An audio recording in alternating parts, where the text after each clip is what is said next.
decided to apply completely on a whim, and it was just a bunch of questions.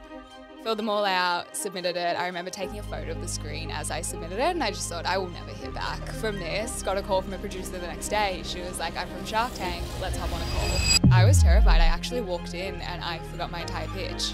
So I walked in and said, hi, I'm Maddie, and then I went completely blank. Obviously, I know a lot of people that they do these deals on TV and then you got to go obviously through DD and everything. Did it end up going through? Did you end up running with it? I don't think I've ever actually publicly said, oh my God, making that transfer, like just the anxiety running through me, and I think particularly on launch night as well, knowing how much I'd invested, I was so nervous. Over 80 grand of money you're putting in to essentially the first proper order of your first business, that's an insane amount. Next financial year, because we have purchase orders that have been placed for Christmas, we've already made more from wholesale. I find that people really overthink the entire brand deck thing. They have like their values, their story, their mission statement, and I normally just say to them, I hate that side of business. So I think that, yeah, it's made me feel really uncomfortable, but I've accepted that it's the only way we can grow. Somewhere where I really fell short, probably last year, and it took a heavy hit on our growth, is that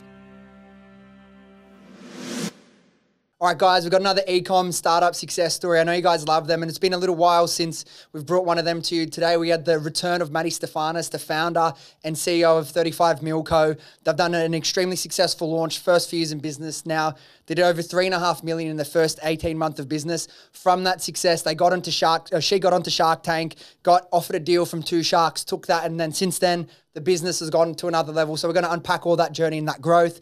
Before we get into the episode, though, let me ask you for a couple favors. The last few weeks, you've been really supporting the channel, and it really helps. So if you're watching on YouTube, could you leave a like on this video and subscribe to the channel if you haven't already? And if you're listening on Apple Podcasts or Spotify, if you could leave a 5-star review, it would really help me out, and I really do appreciate it. The bigger the channel gets, the better the guests, the more value we can bring. So without further ado, let's get into it.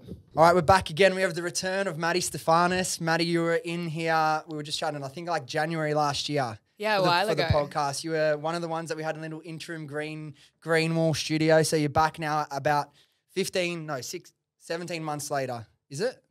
17 months? Yeah, 17 months later. So about a year and a half down the line. You've done a lot since we first caught up. I think, was it like when you came on, was that your first podcast you ever did? I think it was probably, maybe my first or my second. Yeah, because I remember straight after, like not long after you did this, you did like the Mark Boris podcast, which was cool. I listened to that, doing some prep for this. I listened to a little bit of it back then as well. Very different as well. You handled that really well, because I remember thinking, fuck, when like, because I'm very like chill and like, it's very conversational, but I know the way that Mark interviews is like straight to the point, a lot of numbers, black and white. So I think you handled that really well. And you've obviously gone on Shark Tank and you've had heaps of exposure from that. So we'll talk about all that journey. Some of the like well-reported numbers out there that you guys have shared for those of you that don't, for those listening that don't know Maddie's story or didn't listen the first time. So did 3.6 million in your first 18 months in business, which is crazy. And how old were you? Remind people how old you were when you started the business. I think I was 19 when I very unofficially started. Yeah, 19. And for the people that, you know, didn't listen to that or might not be aware of kind of your story, give us a bit of a summary of kind of who you are, how you started the business, and what 35 is, because I think it's a really interesting story. We don't need to go into your whole life story again, but just a bit of a recap so people can frame kind of who they're listening to right now. Yeah, of course. So I'm 24 now, started the business a few years ago, very unofficially. I had an old vintage camera. I sold it online. It sold for way more than I expected. And so I was studying at uni at the time. I decided to start flipping vintage cameras. Always been very business-minded, thought, look, there's a gap in the market here. Let's just make the most of it. And eventually ended up launching my own camera model to market.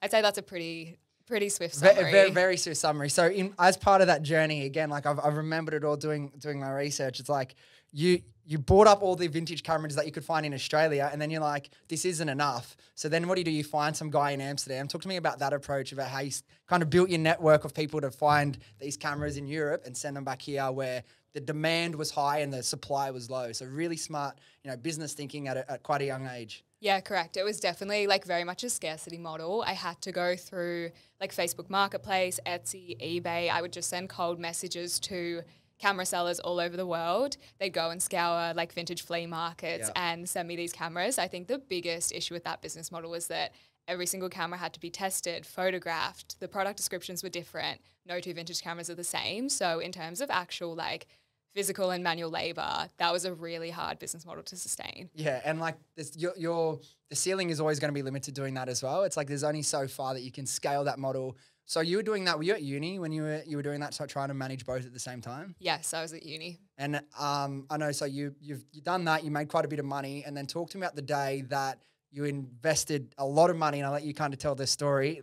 Everything you had and had saved up for so long to put in for your own the Reloader, which is your hero product now for 35.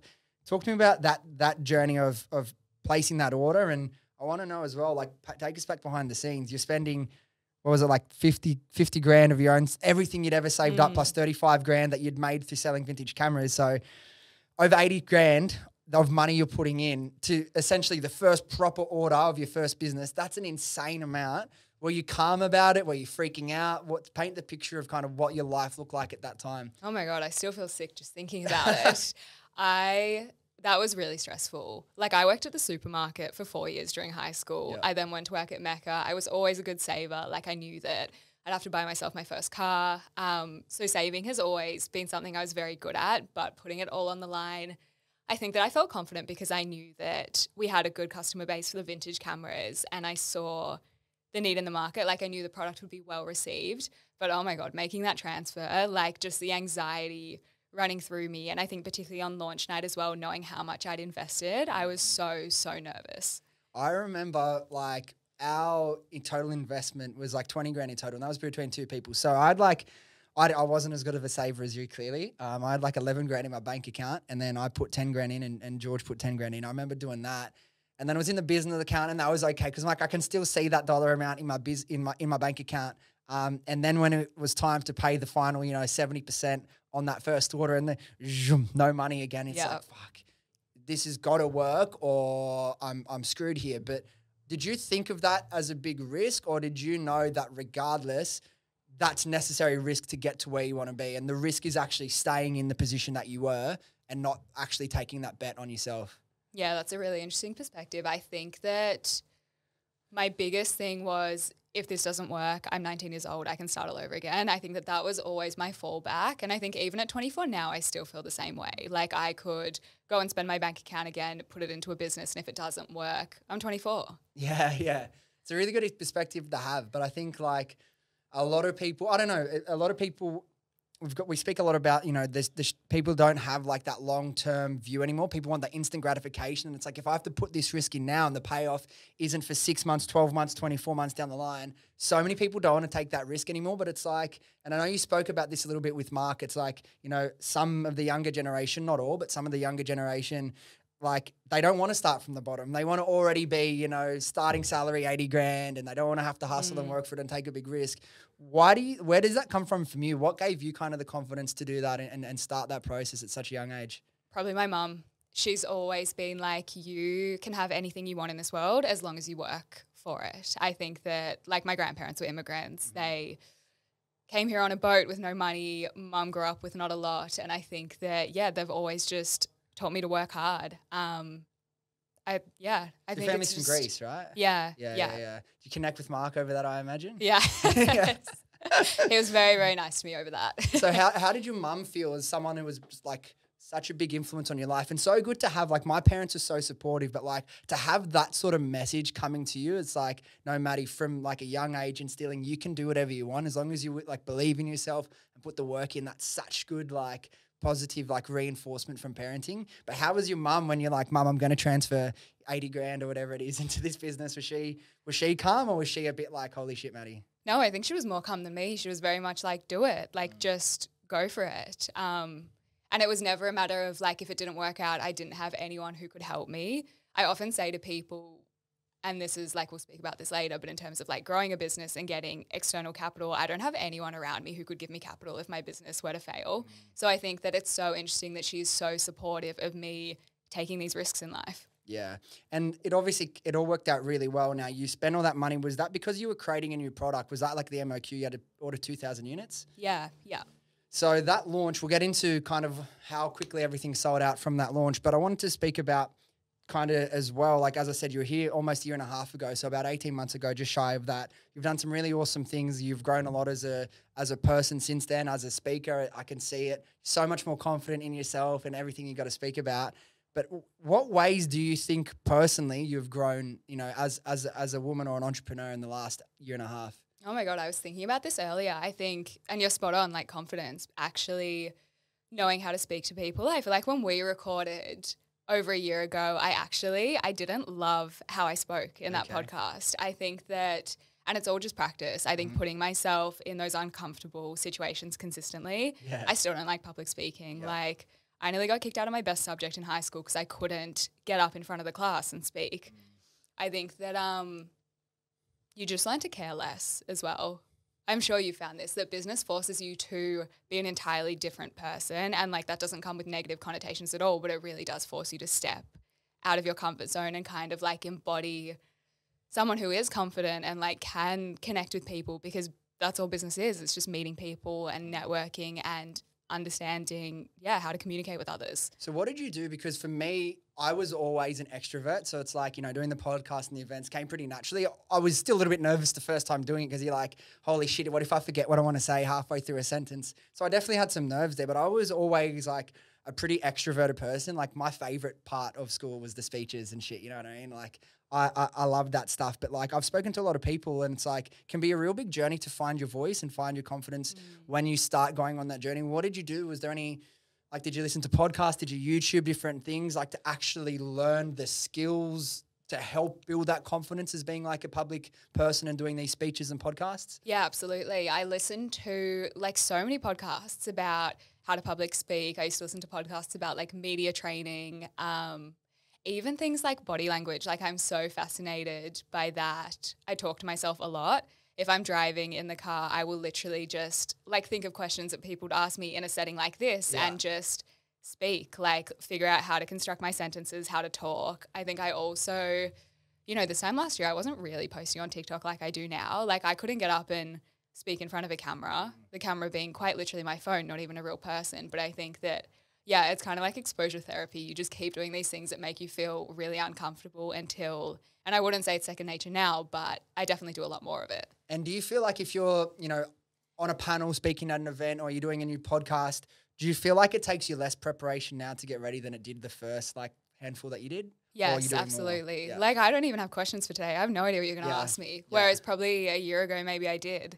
I think as well, and this is the same as me personally. It's like, it's that whole thing of like, once you've done a few, it's like you get a bit more comfortable speaking about yourself, and you always kind of get asked similar questions, or if it's a new question, it's always about your own experience. So it's like, how do I need to prepare? I just need to ask that. But you really do. You just learn to care so much less.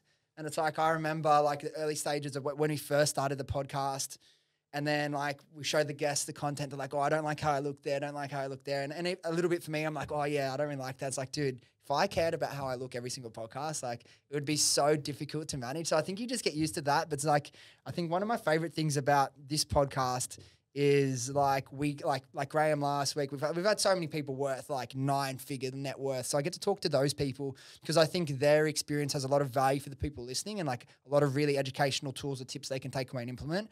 But the other part that people really seem to dig about this podcast is like those raw startup stories for people that are like actually still in it. Like first couple of years in business, like first time doing a podcast. We had Yui and Danielle on like a few months ago, and like everyone says that after their first podcast, oh my God, I was so nervous. I hope that was okay. But it's like, as long as you're being authentic, people really, really appreciate that. And I know that's been a big part of your journey in terms of like building community with like 35 and why you guys have been able to do so well. Just in terms of like how you've cultivated such like a tribe of people that really like dig your stuff. How do you think, or what do you put it down to, the fact that you've been able to cultivate such a, you know, supportive and like just a crew that really are there with you and with the journey of the business? I almost think that we're so lucky because our product is so emotion led. Like taking photos and having memories is like an emotional thing. And I think that, you know, we get emails every day from customers. The subject line will just be like my film photos, and they're just no message, nothing. They've just dropped like 20 photos from their recent roll of film. And I feel like that is so special that people care enough to show us what they've captured on their cameras. I think that, yeah, inherently, I think it comes down to the product itself and how special creating memories is. I feel like that really helped us cultivate a community. Yeah, that tagline that you guys use, like we sell memories, not cameras. It's so fucking good, and it's like, you know, nostalgia in like nostalgia in your pocket, like that whole thing that you guys do, and it's like, where does that come from? What do you think has inspired this love of vintage, this love of this like simple camera where it's like it's not connected to your phone? I'm not showing on Instagram. I'm not looking at, okay, let's go on like Adobe and fucking edit it straight away. What do you think about the product itself, like you said, that has inspired particularly like Gen Z, I imagine, is like your main demographic? Yep. What do you think about the product is like just caught on in terms of people really want to be a part of that and introduce that into their life? I think that, and look, I'm always sick of my phone, but I do love my phone as well. Like, I'm a Gen Z. I think it's that element of surprise. I really feel like I was out for my birthday last weekend and I actually don't shoot as much film as I probably should.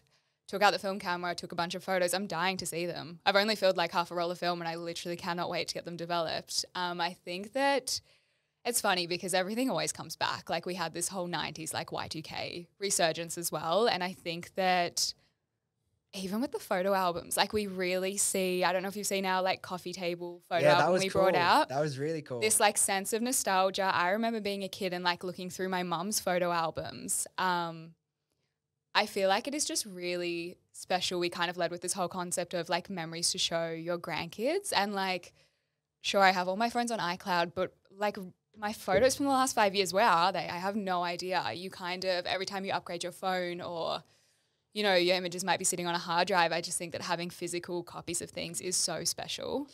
Talking about like nostalgia for a time that you never lived through, what do you think, like, this is something I think about all the time, but if you, obviously, or you know, like, were you born in 2000 or something like that? Yes. So you're a millennial, 2000. like an actual born on the millennial year.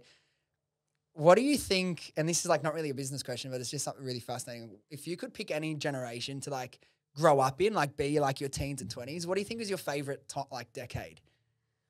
Oh, maybe the 90s. I feel like the 90s would be pretty cool. Yeah. The 90s just seems like such a fucking vibe. Like, yes, the internet was starting to come in, and so like you would get to live with all the benefits we have today. But like if you look at, you watch like shows like Friends or Seinfeld, which is maybe slightly more 80s, it's just the simple time. People were so much more present back then. Yes. So much more present. And I feel like, yes, we have so many benefits. You can FaceTime someone on the other side of the world or whatever, but it's like all this technology we add into our life, it does have utility, but I think it dehumanizes us in a way. We don't get to be present. And like, speaking of that 18 months, I know the first few years in a business, when you've got a business and it's growing and you're getting all this attention and going to all these events and a new product launch here and you're on a plane going over here, it can become like a real big blur. Like looking back at the last, say, 2 years, do you feel like you've been able to be super present, or does it feel a little bit like a blur when you look back like, holy shit, where have I been the last 2 years? No, it definitely feels like a little bit of a blur. I look back on it and I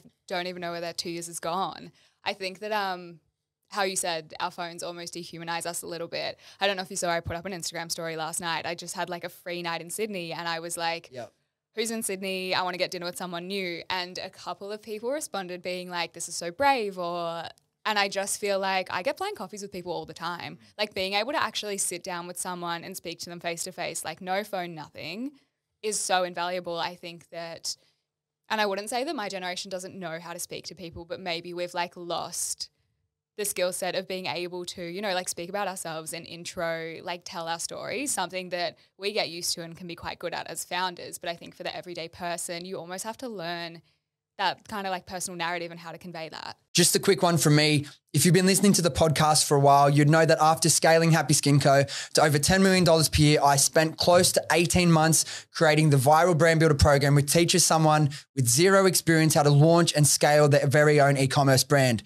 With over 100 training videos and direct access to me, including one-on-one calls, you'll be guided throughout the entire process. Now, we already have a bunch of incredible results from students that are making multiple 5 and 6 figures per month. So if you want to learn how to build a business that has the potential to completely change your life, then click the link in the description and book in an application call today. Spots are limited as you'll be speaking directly to me. So hopefully I'll chat to some of you soon. But until then, let's get back to the podcast.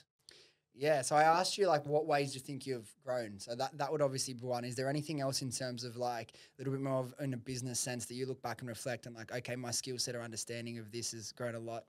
Finance. Yeah. But I wouldn't say that my skill set is up to scratch. I think that I've just like outsourced better support. Yeah, well, a lot of the feedback from the Sharks was like two things. Like one, you got to build out your team, which I'll ask about next. And two, it's like understanding your numbers. But I know what it's like to be like that creative kind of visionary person in your brand. And then you're like, holy shit, I've got to learn all these things. And it can be a lot to take on. But I think every founder, whether you're just getting started or you're 5 years in, like you need to fucking know your numbers. Yeah. But what was that experience of like being put on the spot and being forced to try and learn the finances of your business more? Because it can be great to be a great marketer and dream up all these beautiful campaigns and bring them to life. But then it's like you could be selling heaps and then you get to the bottom line, you have that meeting with your accountant and you're like, Maddie, you barely made any money. It's like, what's the point of being in business if that was the case, Exactly. And I think it was kind of this reality shock for me because as a founder, I've never pulled money out of the business. Like I take a small salary, but I've never pulled a dividend. That 80K I invested is still in the business. Like it's not in my bank account. Yeah.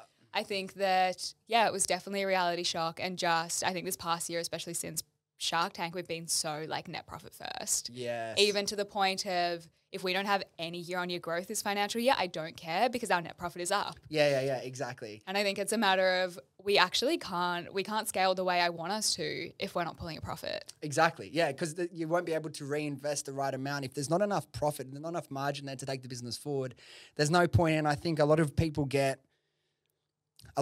that in e-com particularly, because, a lot of the people that e-com, attracts, it's kind of like crypto. It's like people want, the fast returns and the heaps of profit. And I want to be driving in my rented Mercedes or my leased Mercedes, you know what I mean, as soon as they can. And it's like, and this is where it was really important for me. I hired my cousin like a year in who's like such a whiz with all things finance and all that sort of stuff. He taught me so much. But I think like I would rather grow slower and improve the bottom line than just grow top line. I think there's a time and place for both, but I think, it's that revenue is vanity, profit is sanity. Our generation needs, I'm millennials, but the same thing, needs to fucking understand that in business because everyone sees the, Yahoo 7 or the Daily Mail article and they think, fuck, I need to get there, but they don't realize what's happening when you lift up the hood of the business a little bit. So I always find that interesting. And now the other thing the Sharks were saying is like, some of them are like, it doesn't seem like you really need investors. You need to build out your team. Have you done that at all since then? How do you feel like you've gone with bringing people in to advise you on these sorts of things? I have in some sense. Look, we still don't have many people in-house. We've definitely built out more contractors. We've got a product manager. We have a whole accounting team and essentially like an outsourced CFO now. I feel like that has been the most vital change we've made. And it's definitely been like such a learning process for me. I will sit in like cash flow meetings and literally ask the stupidest questions. And it's just like, you just do what you got to do. Like you have to learn those things. And I have like no fear in asking like silly finance things. I literally remember I asked them what the difference was between operating profit and net profit. And they were like, it is the same thing. Like I will quite literally say, like talk to me like I'm a kid going to school for the first time. I want to know these things. We've recently brought in a distributor as well for retail expansion, and that has just been this huge learning process, all these like terms and definitions that I have no concept of and I'm having to learn for the first time. Yeah, like when you're dealing with big retailers, like we've like brought on a few new partners in the US over the last couple of years, and like they will send you, okay, fill on here's the onboarding documents, or even just like when you're pitching to get on, here's all the documents, fill out of this, and we're like, we don't even know what these things mean. Like how do we fill this in? So it is a massive learning process, but like something that's really comforting for people listening. While I think some of us avoid finances because it's a little bit of an uncomfortable subject, for me anyway, I think subconsciously, and this is what I realized a little bit chatting to Graham in the last week, it's like because we didn't grow up with heaps of money, like we kind of, if you put too much focus on it, you feel like I'm just going to stay away from it. I'll just focus on making more money. But there was a clip that I saw literally in the last week or two, and it was of Richard Branson talking. Have you seen the clip? And he was like, this is like, he already had a massive board and like he's worth billions of dollars.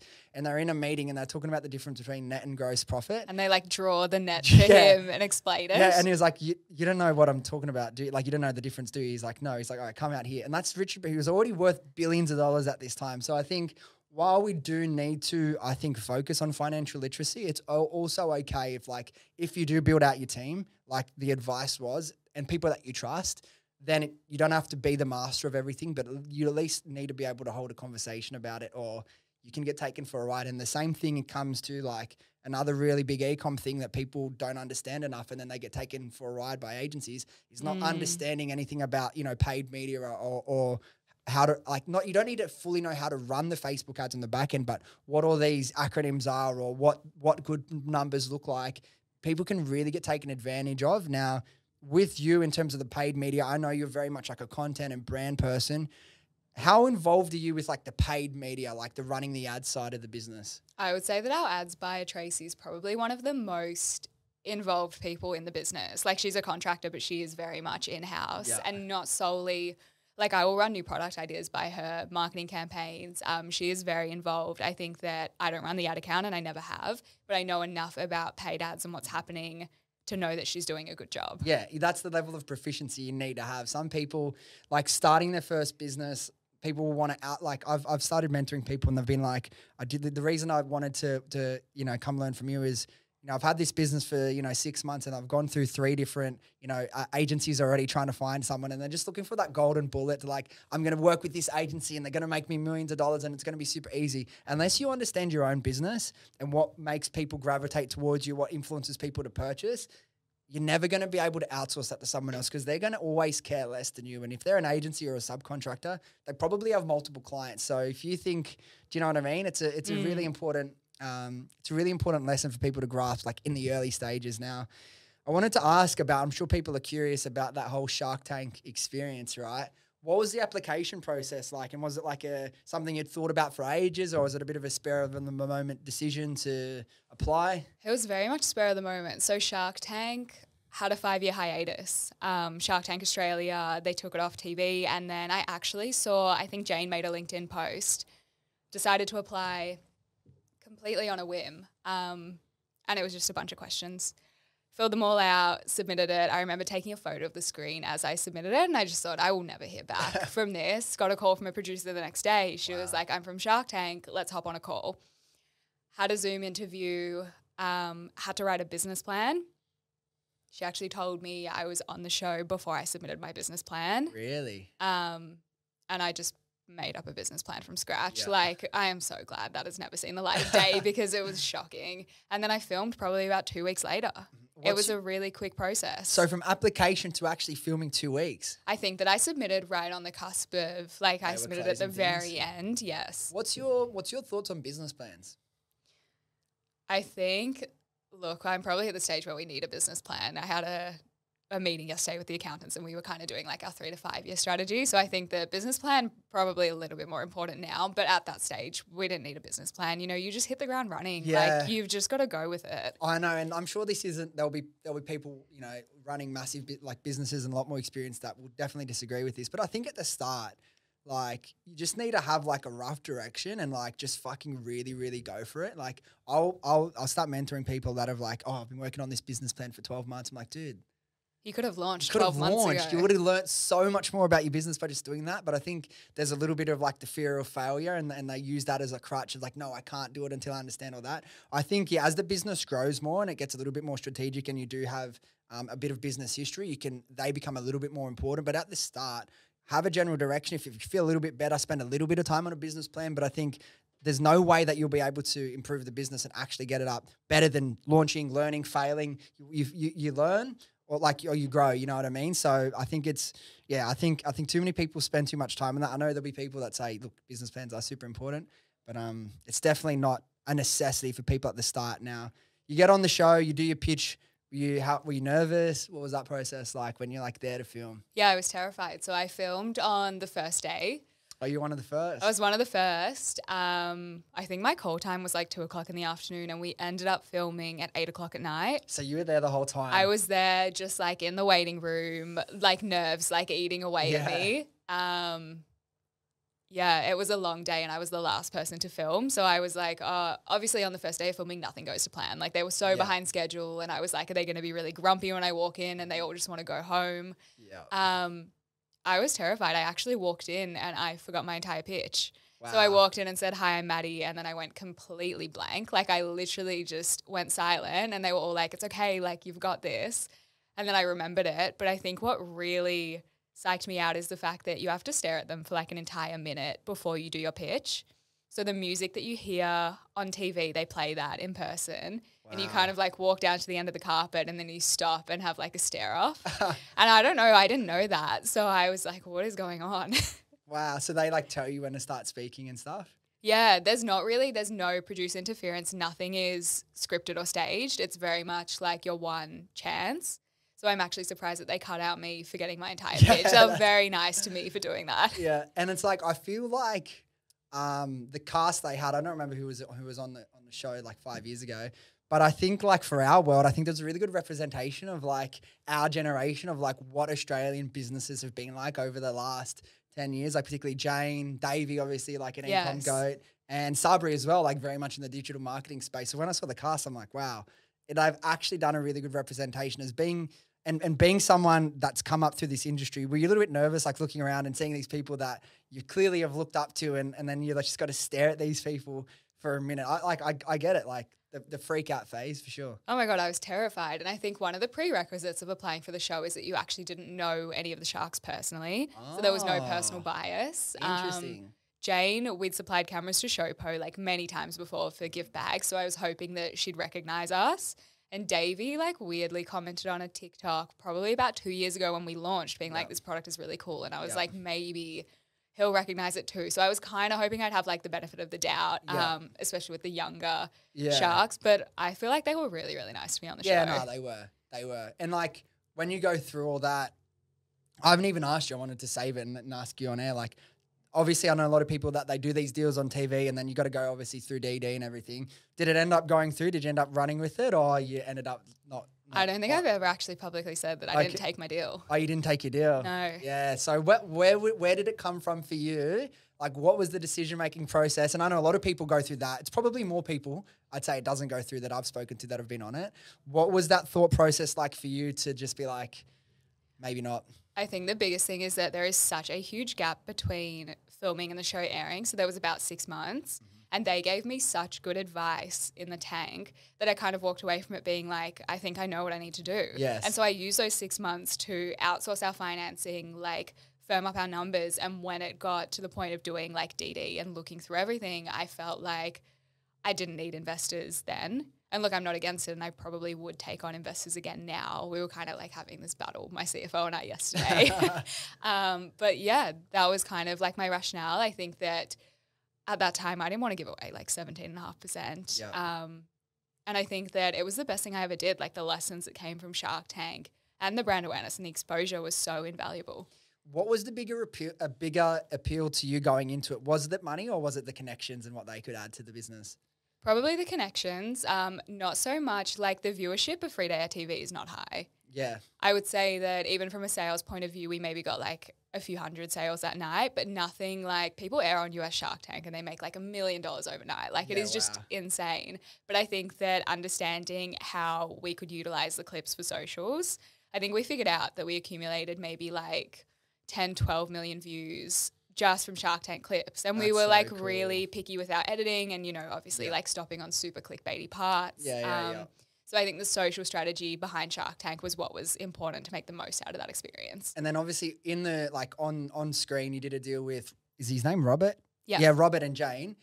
Be honest, now I know you've met them all and you probably have like relationships or friendships with some of them, but going into it, did you have anyone who was like your number one pick that you wanted to get if you were going to partner with someone investment from? Yeah, I totally wanted Davey. Yeah, Davey? Davey knows this as well. Yeah. I was going to say like Jane is epic too. Like Jane would probably be my number two, but like for me going in, it'd be Davey. Yes, he's awesome. But I think that... And I'm super lucky that I'm part of Davey's mentor program now, and which is so invaluable, and it's been such a like great value asset. Yeah. So you've kind of been able to source all this yourself anyway. And I know when we spoke last time, obviously 18 months ago, how long have you been in this business for properly? And is like 3 years now, or? We're coming up to, since we launched the Reloader, it'll be 3 years in August. Okay, so almost, not too far off 3 years. Now, we spoke about last time and you're already halfway kind of through the journey. So you were building connections and stuff already, but you spoke about like at times feeling lonely in business. Do you feel like you've been able to build out enough connections and friends that are in business themselves that, you know, understand what you're going through to the extent that you feel less isolated in business? Absolutely. I actually feel like I'm at a point now where I very rarely Like if I have a problem, I feel like I have somebody in my contact so I can turn to help me with it, Yeah. which is such an incredibly like lucky thing to say, and I'm so grateful for it. But I feel like I've got such a good support network. And how do you like build that out? Like it can, if someone's in Sydney, I suppose it can be easier than people in other places. But like there's a lot of people that, I mentor and they'll be like, I was on a call with someone last night. He's like, in South Australia, like 2 hours from the city, it's like I don't know anyone in e-com at all anywhere near me.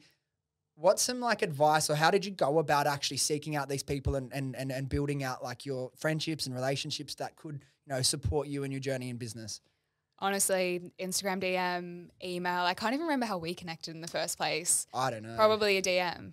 Probably, yeah. Yeah, I think that don't be afraid to just put yourself out there. Yeah. Like just shamelessly do it. Not everyone's going to respond to you, and that's fine. People in e-com and business are busy. Yeah. But I think that, if you can get over the fact that you just need to put yourself out there to kind of meet these people and form those connections. And have you got to the point now, I'm sure you have, particularly off the back of like all the Shark Tank exposure, that people are coming to you for advice and tips? And how is that for you to go from shit? Like, because I remember for me anyway, it might not have been like this for you. Even though we were so successful before I started doing any like speaking or anything, it's like when people start coming to you for advice for the first time, you're like, holy shit, who am I to be giving these people advice, right? Did you have that little moment the first time people asking you questions and like, everyone throws around the term imposter syndrome? I wouldn't say I felt that, but when people first start asking you for advice, it makes you kind of stop and reflect and like, shit, I've kind of come a long way if people are now asking me for help.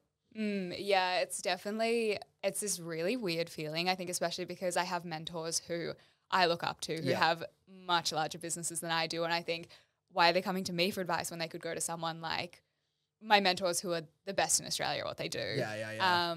I think it's this really weird thing. But then again, I do like a little bit of business consulting. I don't advertise it. It's very much like small startup, like getting an idea off the ground, and it'll always come second to 35. Like it is very much, if I have any sort of spare time, then sure. But most of the time I will say no. And what are the sort of questions that people are coming to you with? Like what are the challenges they're looking for help to overcome that you see most commonly? There's actually a lot of retail questions, a lot of retail distribution. How do we pitch to retailers?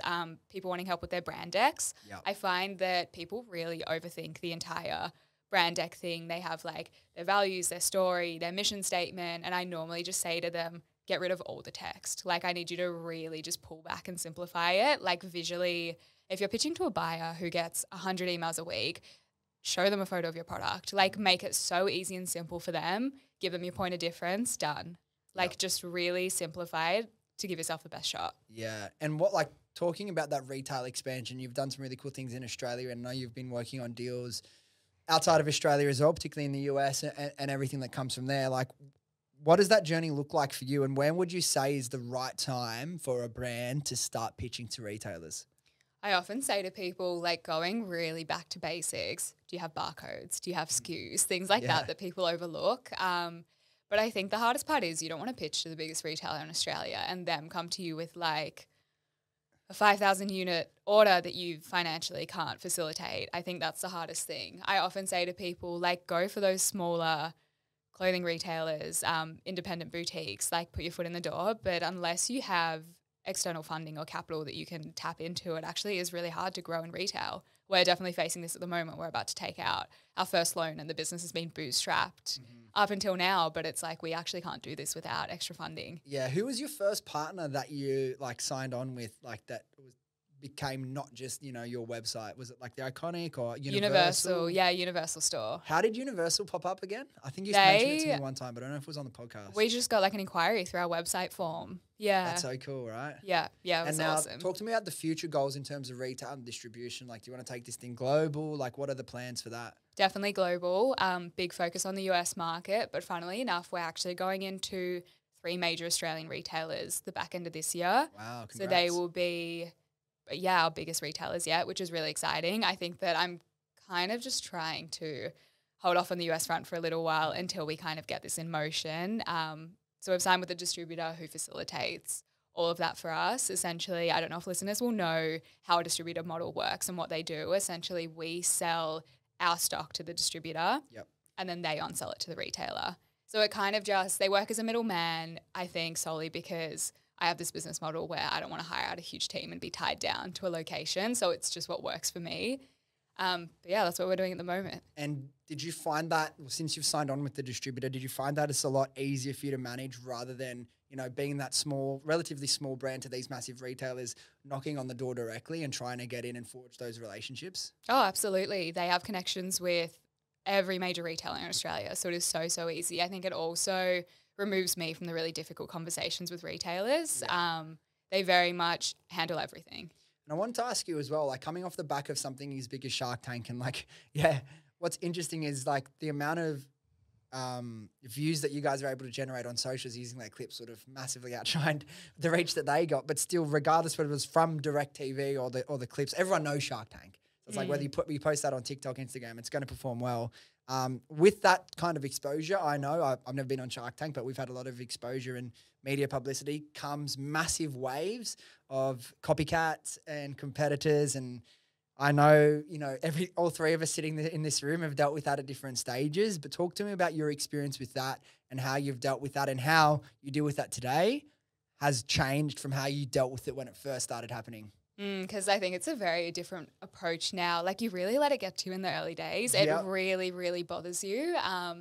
And it just makes you so angry. Like you've worked so hard to build this thing. But I think that now I just don't care. I think that people will copy you, but no one's actually building a brand. Like no one's building a community. They're just slapping like a logo on a stock product. There's no sort of customization. There's no like personalized customer experience. I think that brand identity is like everything and it'll always set you apart, especially because we're launching into such large retailers. It'll essentially like bar our competitors from scaling to that sort of level. Like someone could come around tomorrow with 10 times more capital than us and totally wipe us out. And that's a risk. Like that's business.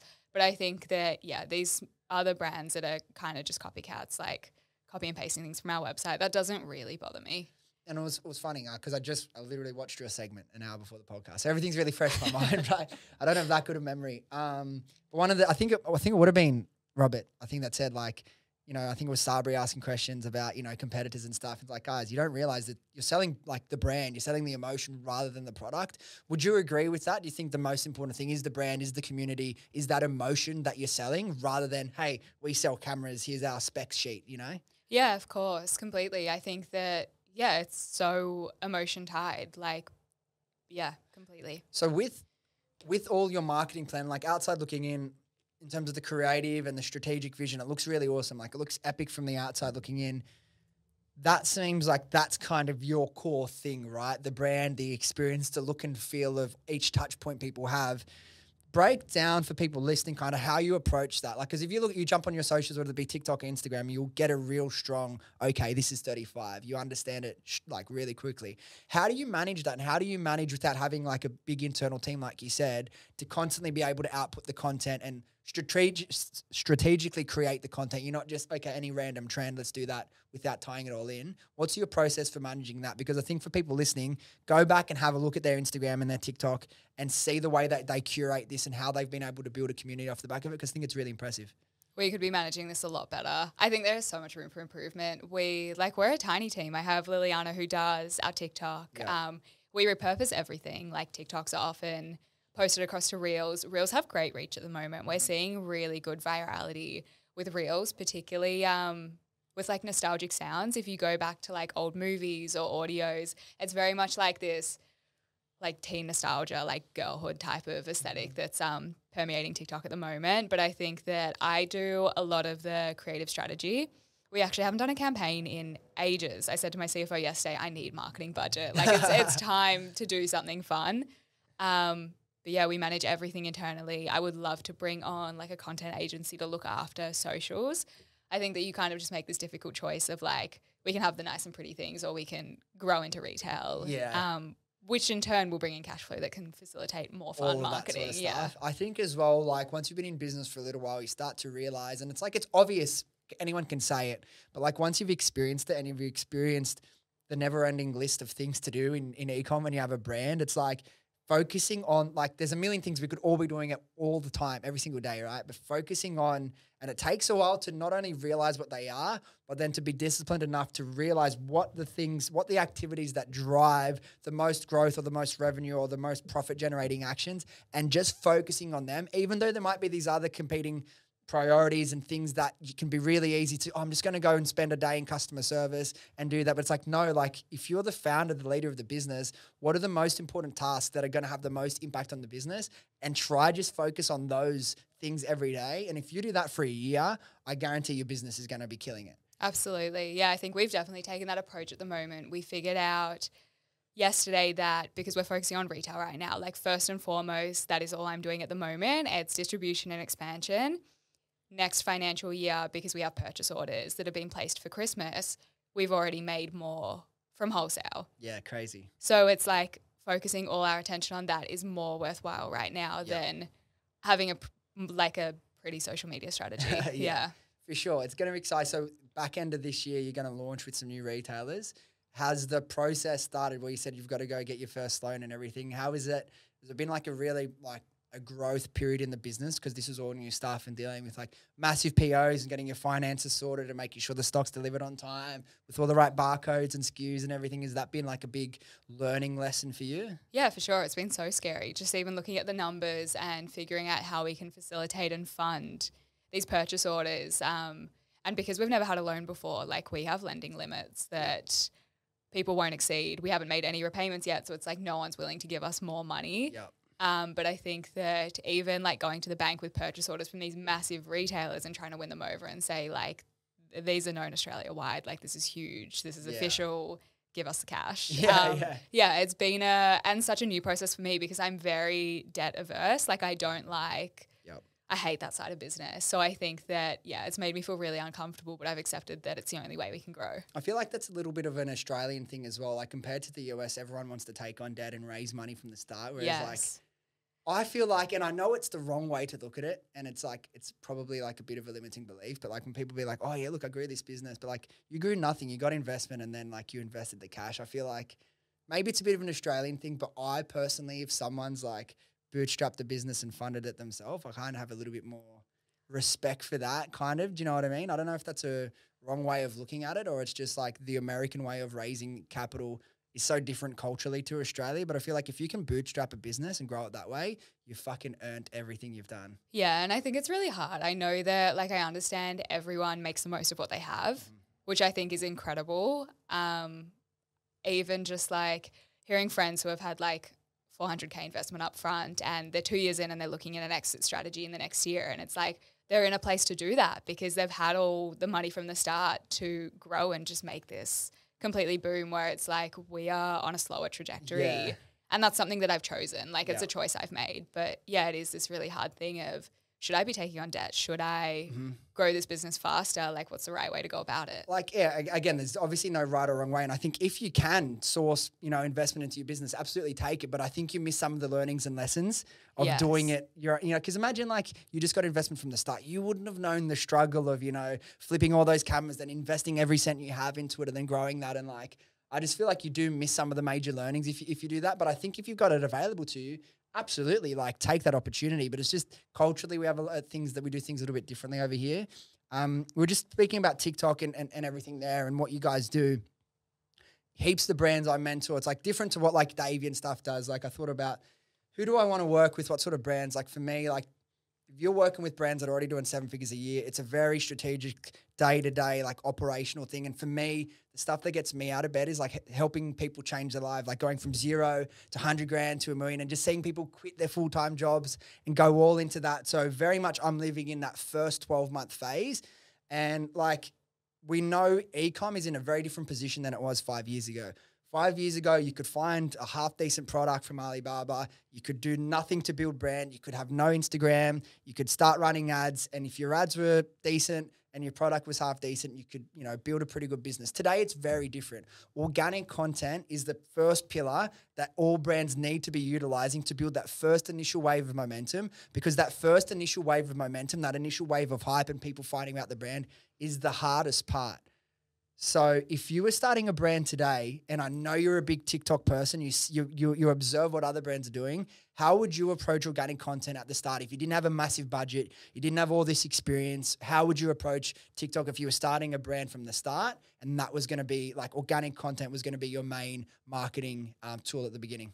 I would actually do, and me 3 years ago would be horrified that I'm saying this, but I would post as the founder. Like I'd go founder first content, putting my face to it, which is something that I never wanted to do and I still don't really do on the business socials. That's Liliana's role. You've got to do that. I think I it know, would kill. I know. I think that yeah, I would start posting. I follow this brand. What's his name? His name's Ben, I think, and he owns a skincare brand in the UK.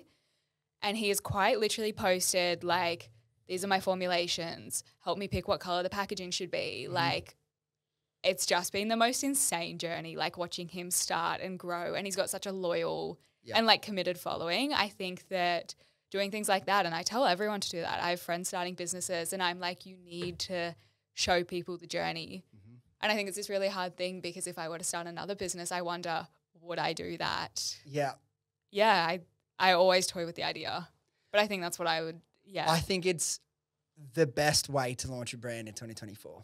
Particularly if you don't have a lot of budget. I think it's the most powerful tool and there are ways to, as you would know, utilize organic content in a more product-focused way that's less founder-focused, and I think that works really well for some products. But I think if you're not willing to put your face to the brand and tell that story, I think you're selling yourself short and you're not taking advantage of the opportunity because like it's like one day it was Google ads, then it was Facebook, then it was Instagram, then it was TikTok. It's like you need to take it, and there's always going to be like the best, use and the most effective marketing tool at the time. Right now, it's organic content, and particularly when I look at brands that are really killing it and having a successful launch, it's off the back mostly of that founder-focused content. And, I speak to people and I'm really like encouraging of them to do it. And like, yeah, you might not feel comfortable now, but that's part of the journey. That's part of your authentic truth. Tell that story. And like Yui, like they've done like, I won't reveal his number, very, very well, almost exclusively off the back of organic content. Obviously paid comes into it from that point, but it's like, I think you just have to get over the fact that you might not be an extrovert. You might not feel good on camera, because if you can get used to documenting the journey and you can be consistent in posting once a day for the first month, 2 months, 3 months, by the end of that first 3 months, you're going to feel so much more comfortable. It's going to take so much less time to think of an idea, to film it, to edit it. And I think genuinely when I look at all, like I'm mentoring a lot of different businesses, right? And I see what's working so well for startups. It's that.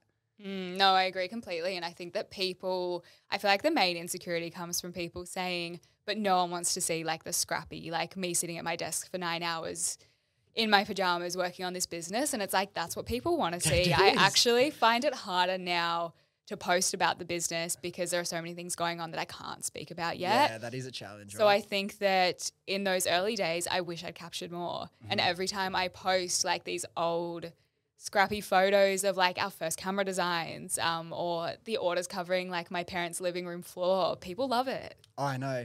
I wish I documented that whole first year of Happy Skin Co. Yes. It would have fucking killed. Like, that was just before TikTok anyway, and like we were so busy we didn't have time to think of it. But like, it's just an adjustment. It's just a learning curve. Once you get used to capturing the content, like Yui would, I bet you it doesn't feel like it takes him a lot of extra time in the day. It's just part of what he does. It's just that initial learning curve, that first couple of weeks, that first month of learning that new integration of documenting the content and filming it. It is so valuable. Could you imagine now with what you know works? Imagine you, however, 9 to 20, whatever you were when you placed the $85,000 order and you're sitting there, if you filmed that and you're like, guys, here, look, this is like the screen, 85,000, I'm going to press this button, I'm going to pay it.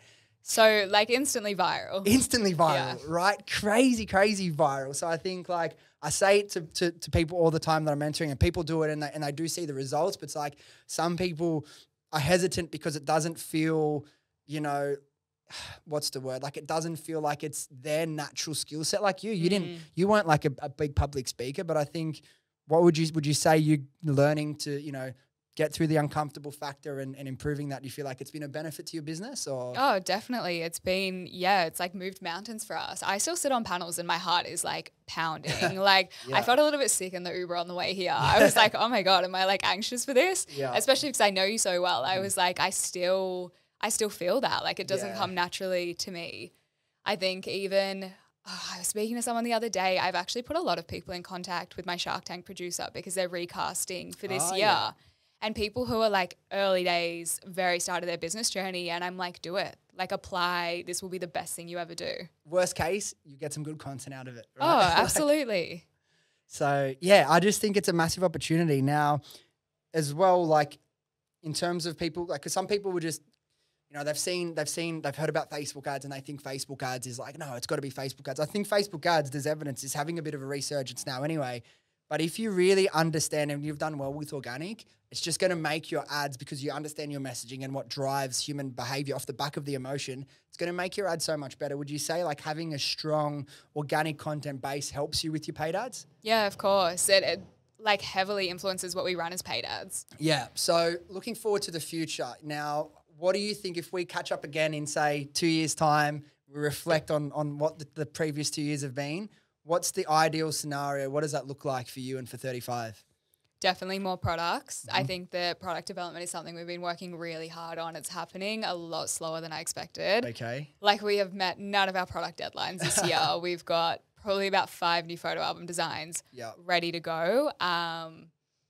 Yeah, new product development would be huge. I think that just understanding that, and that's somewhere where I really fell short probably last year, and it took a heavy hit on our growth, is that you need to constantly be innovating. Like consumer attention is so small. You've got such a small window. So you need to 100%. keep your audience engaged, and retail distribution. Like I'd love to, if I see you in 2 years' time, I hope we're in like major retailers across Australia, the US and the UK. Yeah, we're going to do with Who's Elijah like a yearly catch up. We'll have to do one about every year, and we'll just follow along the journey, because I think it's super interesting as well. And like when we do these podcasts, and like to see how far you've grown, not just like as the business, but you as a person as well. It's really cool for people to follow along. And I'm glad you mentioned like product development and new products, because that's what I wanted to ask you about next. Like the core to any successful e-com or retail business, the first foundation is a good product, right? And it's one of the most common questions. I want to start a business, but I don't know what to sell, right? If you were starting again right now and you had to find a new product, what are the sort of elements of a good product that you think has high potential that you'd be looking for? Oh, I always think about this. A product with a repeat purchase rate. Yeah. My biggest fatal flaw, selling a reusable camera. Yeah, same. I think, yes, you're in the same boat as me. Yep. And look, there are still ways to grow our businesses, and it comes down to distribution and tapping into new audiences. But I think that if you can get a product that's a consumable or a beauty item or something that customers have to come back for, then yeah, you're up for success. Exactly, because then every time you acquire a customer, you're not acquiring one, you're acquiring 1.3, 1.5, 1. Well, depending on what your return customer rate is. So it's like every time you acquire a customer, it's not just that sale, it's so much more. But I also think in terms of like there's pros and cons to both. If you're selling consumable and the AOV is $50, it's kind of hard to grow a business off a $50 AOV at the start when you're trying to be profitable. So if you are going to do a product like Happy Skin Co, where it's not a repeat purchase, at least if you can have a good AOV, then I think it makes it easier, particularly with paid ads. Like you see CPMs, high 20s, 30s, even around like Q4 period. If you have a product that you're selling for $30, $40 and to show your ad on a feed to 1,000 people is $30 or $40, it gets really difficult to be able to get that off the ground as well. So really understanding your numbers and how that comes into play. And I think healthy margins as well. Right, yes, is a big piece. Is that something that you've really learned over the last few years? Huge. We did a price increase. We actually did a 20% price increase at the start of this year, and our customers were so understanding. We didn't receive any pushback, which I was really surprised by. But it got to a point of, after Shark Tank, we looked at our margins and we're like, whoa, this is actually not sustainable. And me pricing this camera when we launched was literally just off the top of my head. Oh, I think that sounds like a reasonable price. Yeah, like the way everyone I'll take the price point. I'll subtract the cost of goods. It was not like, what about freight? What about like import taxes, warehouse costs, pick and packing, like everything that you don't take into consideration when you price a product. Yep. So I actually don't price our products anymore. I send it to the accountants and we kind of work backwards. It's a good way to do it, right? Yeah. And like if we look at since you started the business, like in kind of like the post-COVID, logistics prices were crazy. Like you've got to be able to factor into that. If you look at like the price of inflation, how much rent's gone up, how much fuel's gone up. It's crazy to think like small businesses need to absorb all of that. Like you need to be able to increase your pricing. So what are you selling them for now? Like 120, does that mean? Or Yeah, 130? yeah, 119. 119? Yeah, Yeah. nice. Now I've got a couple questions I want to kind of just like get into your head a little bit for people listening as well. In terms of like, you know, people that follow you on Instagram, it looks like it's like, you know, fuck, Maddie's doing cool shit every day. It might look like that. The reality is it's not always that fun, right? Like there's a lot of behind the scenes work that maybe doesn't make the Instagram feed. What does an average day look like for you now? That's part one of the question. And then two is, how do you manage your work-life balance? And what's your thoughts on work-life balance? Because everyone has a really different opinion on that. Okay, my day-to-day, I sit at my laptop all day, every day. I post, I am pretty active on socials. Like I post a lot on my Instagram stories. I will often group like a week's worth of content and upload it in one go. Oh, okay. I never post in real time. Yep. So if I post something on a given day, I haven't actually done that today. Okay, yeah. And that's solely because I don't even have time to post on the fly. Like I want to sit down, figure out what I'm going to post, and then I'll push it to live. But you're documenting it as it's happening, like you're still taking it. Yes. And I think that helps as well because I've said for the last 2 years, I'm going to put more content out. I'm going to document more. But it's like, I feel like, dude, I don't have time. But if I'm just like, if I could change my mindset, I'll just film it now. When I get a moment, then I'll choose what I want to upload. I probably would have posted a lot more, you know what I mean? So I think that's a really good way to do it because, yeah, it can be difficult when you're going through the thing to think about, fuck, what am I going to put as the caption? What am I going to, you know? So, yeah, I really like that. Yeah, it is. It's tricky. I think that I try to keep it real as much as I can. Like I love taking content. Like I think that content is like a little bit of a hobby for me. I love taking photos, creating things. But I think like I stayed at a hotel last weekend and I posted all these beautiful photos. And then the last clip was me like sitting in the bed on my laptop. And I was like, this was such a nice hotel, but I sat in my bed working the entire time. Yeah. Like those are the things that people don't see. Or like in the Uber this morning between meetings, I'm like on my laptop or I'm on the phone. I think that it is hard. I don't think work-life balance exists. I think that it's a choice and I'm happy with my choice. Like I'd much prefer to invest my time right now in work, but I definitely still like I prioritize seeing my friends and going out for dinners. I know that if I didn't do that, I'd probably just lose my mind. Yeah. Have you ever burnt out? Yeah. I don't know if I've experienced that? ever told you this, that I had really bad chronic fatigue a few years ago. I don't know. I don't remember discussing that. Did Yeah. we? I don't know. So I came out of high school. I had tonsillitis for about 6 months straight. I think I do remember. Which turned into glandular, which became chronic fatigue. How long were you like whacked out for? Like how long? Probably about 3 years. And even now, my energy is very like super fragile. I get acupuncture once a week. I see a naturopath. I do infrared saunas. It's very much like I tiptoe around my energy levels. So are you diligent in doing these things to ensure that you can continue to work as much as you need? Like, is that like a core part of how you stay physically able to? Yeah, of course. But then I also do, like, it really bothers me because I wonder about the long-term effects of what this stress is doing to my body. I think that even just utilizing like tech tools, I've got my Aura ring. My readiness today was like 60 and I got 8 hours of sleep. Like looking at like key indicators, like your resting heart rate is up, your temperature's elevated. I just think that such slight tip-offs give me such good insights into my health. But like one late night, and I don't drink alcohol, but if I'm like out past midnight and I get 5 hours of sleep, that is me like the equivalent of a 3-day hangover. Like my body can't actually like physically cope. Yeah. I wear my whip every day. I've got it on my hip right now. And like it's massive. And like, cause you talk about, I don't know, what are the long-term physical effects we were just chatting about before we started recording. Like I'm evidence of it.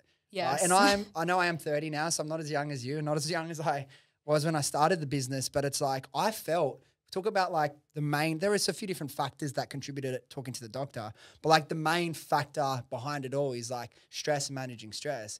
And the thing is, and this is like an important lesson for everyone that's like early 20s, mid 20s on that really like early grind. It's like, I felt physically like I was going to be fine because you get used to that constant stress, that constant workload, that constant, 10 tabs open in your head at all times. But eventually, physically, your body will be like, I can't keep up anymore and I'm going to stop you, whether it be for a month or 3 years until you get this lesson. So I think like one of the things we did, me and Mel, we got an infrared sauna at the house. It's the fucking best thing ever. Yes. Like I can't recommend everyone getting an infrared sauna themselves because in terms of recovery mentally and physically. Like if I just started running again after like haven't got back at the gym, just started running again. I used to run like, heaps long, and now I run 5Ks, and I would sore as running 5Ks. Like get in the sauna, I wake up the next day, I feel so much better. So it's like, and I've got this thing, it's called Mendy. It's like a brain trainer thing where it's like all about, like there's this, it's a screen and it's an app. It's a really cool thing. And like I can physically, mentally feel so much clearer when I do this. You wear this little thing, goes around your head, and it connects to your phone, and you have to move the ball with your mind, like up. So it's got different sensors, and it reads like I don't know, it scans different things, and it's all about you need to move the blood in your brain to your prefrontal cortex, and then it can move up, and it's got like the haptic sounds and the feedback. So it lets you know when you're doing, if I do that for 10 minutes and I've got some heart rate variability breathing exercises that I got, and if I do them every day and I'll do a sauna, say like every second day, I will physically be fine. But when you get really busy, and I was chatting to you before, it's like when I'm just coming back from taking some time off work because of my stomach, it's like I've understand the lesson, and I don't want to feel that sort of, like the pain was really bad, right?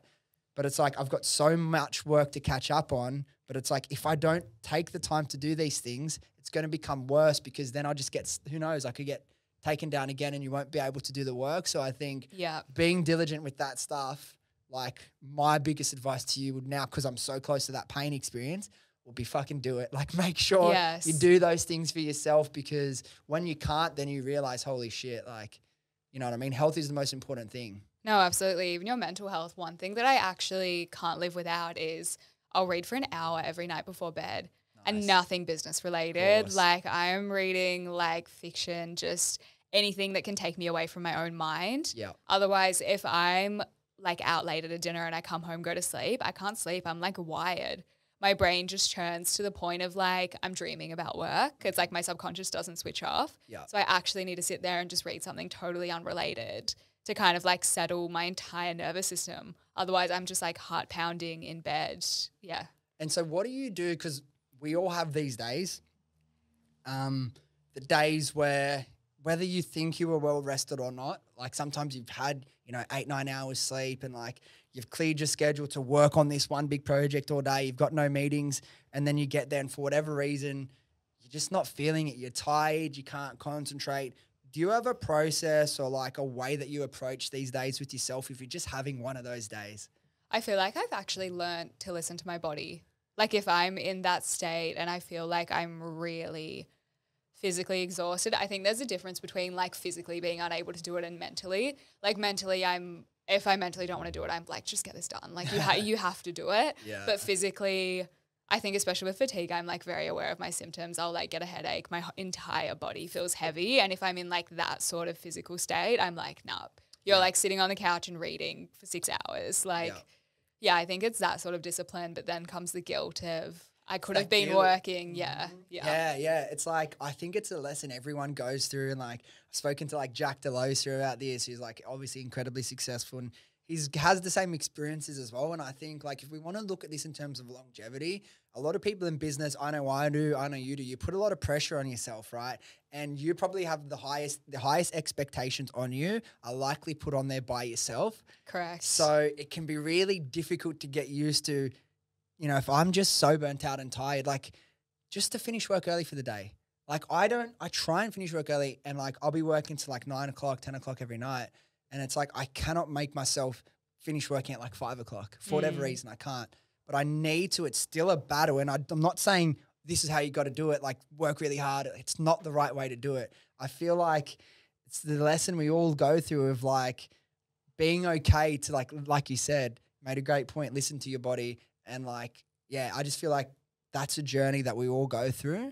And there's no right or wrong way to do it. I wish sometimes I wasn't so hard on myself, for taking time off. But I think as I've got older, I'm more experienced. You realize if you take a week off, you even take a month off, your business is going to be fine. Your world isn't going to collapse around you, right? Yes, exactly. I think I definitely learned that, particularly when I went to Europe last year.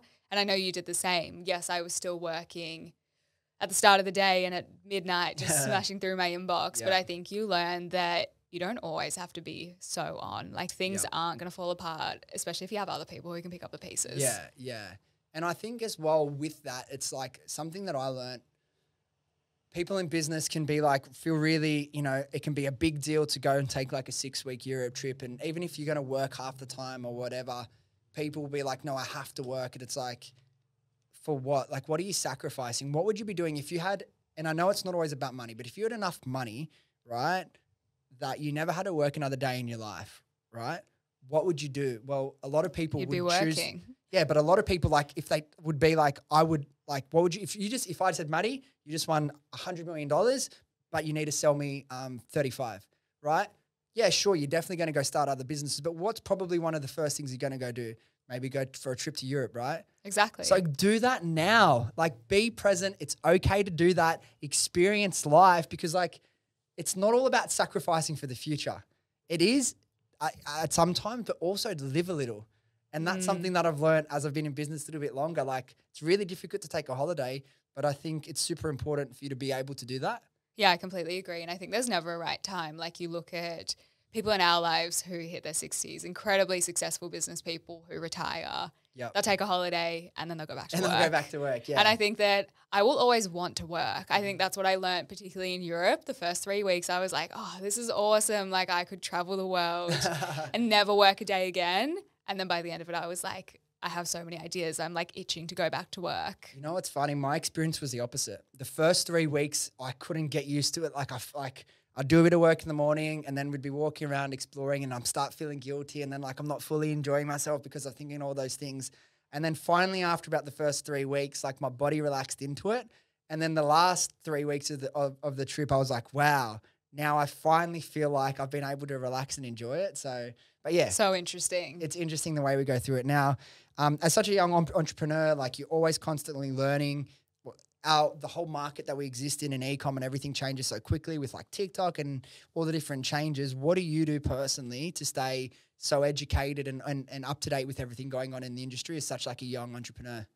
I still listen to a lot of founder podcasts. Like, I'm still really interested in other founders and startup stories. I feel like I get a lot of value from those. I'm active on socials, like my 24-year-old who's glued to her phone. I'm constantly on TikTok and Instagram, connecting with other founders. I think that it's not hard to stay on the pulse. Yeah. I follow some great people on LinkedIn, just looking at other people's social strategies and what they're trialing and what's working. I think that if you can dedicate maybe like half an hour a day to just understanding what's happening right now in the social space, then yeah, you're putting your best foot forward. What do you reckon your screen time is per day? Oh my God, it's so bad. I've turned it off. You know how you get the notification? I don't have that on anymore. Oh, no. I don't want to know. I reckon yours is 10 hours. It's got to be 9.5. I think mine's probably about 7. Really? It's really bad. I reckon I'm like, last time I checked, it was like 5.5, and I thought that was really bad. No, I'm worse. I'm definitely worse. I'm going to check it after this. We'll compare and we'll see. But yeah, another final question and we'll start to kind of wrap it up. Like, I think some of the best ways people learn, and I'm sure it's why you still listen to these founder podcasts, yes, to hear what they've done successfully and how they've navigated growth. But a lot of people learn how to best avoid mistakes by hearing, the mistakes other people made. If I was to ask, what's one mistake that stands out from your journey that you made, and obviously it sucked at the time, but was a big learning lesson for you that you think might add value or help someone to not make that mistake themselves in their business?